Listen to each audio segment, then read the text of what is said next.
Puis j'ai toujours été croyant, j'ai toujours cru à une force supérieure, l'univers, peu importe le nom qu'on lui donne. Mais peu importe mes appels, je sentais que j'étais seul avec moi-même, seul avec ma souffrance, avec mon désespoir, puis toute ma noirceur. Puis je vais vous en parler dans d'autres vidéos, mais la première chose que j'aimerais vous dire aujourd'hui dans cette vidéo-ci, c'est qu'il faut pas avoir peur, premièrement, d'aller chercher de l'aide quand il le faut.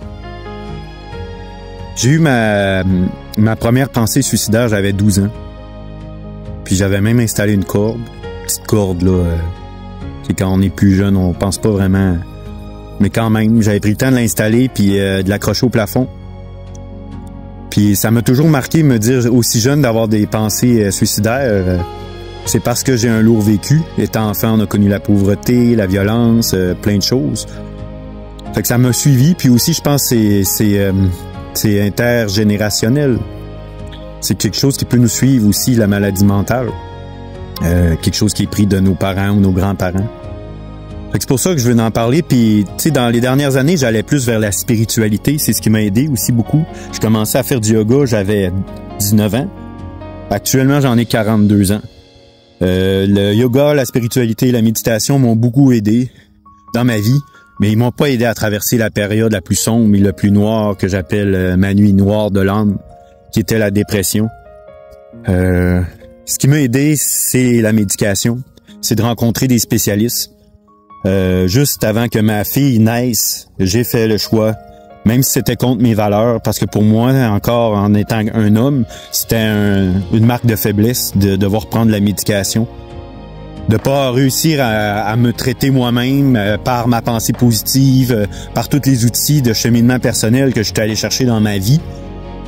Ça aussi, ça m'a touché beaucoup, d'avoir l'humilité de dire, OK, je pensais que, tu sais, puis je partageais sur les réseaux sociaux, soyez positifs, ayez de bonnes pensées positives, soyez forts. Puis des fois, des gens me commentaient, oui, mais c'est pas ça, c'est pas aussi facile que ça, Jason. Mais tant que tu vis pas ta nuit noire de l'âme, tant que t'as pas connu la réelle souffrance qui tronche de l'intérieur, j'avais jamais connu l'angoisse aussi. Puis après, j'ai connu l'angoisse qui me pognait à la gorge puis qui me faisait sentir mal sans aucune raison. Ben pour mon enfant, j'ai décidé de prendre la médication. Puis c'est ce qui me fait rester ici sur Terre, les deux pieds sur Terre. Parce que les idées suicidaires, j'ai vu ça un peu comme une sorte de bibite, une sorte de petit monstre qui rentre dans ta tête puis qui vient à te susurrer des mots, des phrases qui sont de plus en plus comme lourdes, pesantes, puis que malgré toutes mes croyances, malgré toute ma force intérieure, je voyais pas d'autre solution. C'est comme si ta petite voix noire à l'intérieur te dit qu'il n'y a pas d'autre solution que de mettre fin à tes jours. Mais j'ai eu quand même la force de voir que c'était pas moi, puis c'est pas ce à quoi j'aspirais. Puis tu sais, j'avais une fille, un enfant merveilleux, je devais être l'homme le plus heureux du monde, mais même ça m'accrochait pas à la vie.